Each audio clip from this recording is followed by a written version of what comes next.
Hello guys, March 3rd and 4th Infosys test ఉంది కదా. So దానికోసమే మీకు హెల్ప్ అవుతుందని కొన్ని వీడియోస్ చేస్తున్నాను బేస్డ్ అపాన్ క్వశ్చన్స్. గైస్, మనం ఇప్పుడు ఒక క్వశ్చన్ సాల్వ్ చేద్దాం.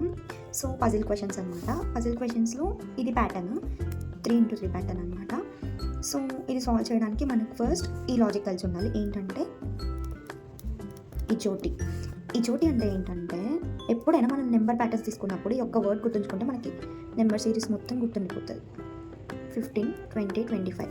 సో ఇది నెంబరింగ్ అనమాట. Alphabets from 1 to Z or 1 to 26 కదా. సో 5, 10, 15, 20, 25 ఇది ఈ చోటి వర్డ్కి అనమాట. సో మనకు సీకి ఏముంటుంది? సి ఈజ్ 3 కదా. సో ఎల్ అనేది ఏమవుతుంది? 12 కదా. సో ఓ కదా, O - 3 12. నెక్స్ట్ హెచ్ఐజే అంటే 10 - 2 8. మళ్ళీ జే 8. అండ్ ఇది క్వశ్చన్ మార్క్, ఇది తెలీదు. అండ్ బి వచ్చేసి 2. Again B is 2. G is EFG. So EFG 7. Okay. యాక్చువల్గా మనం ఈ క్వశ్చన్ మార్క్ ఏంటనేది కనుక్కోవాలి. సో మీకు ఇక్కడ ఏమైనా ప్యాటర్న్ కనిపిస్తుందా? ఒకసారి అబ్జర్వ్ చేయండి. నాకు కనిపించే ప్యాటర్న్ అయితే 8x3 or 3x8. 3 8s are 24. 24 divided by 2, that is 12. So మనకు ఆన్సర్ వచ్చేసి 12 ఉంది ఇక్కడ. అండ్ నెక్స్ట్ కిందకి వచ్చేస్తే 2 into 7. 2 into 7 is 14.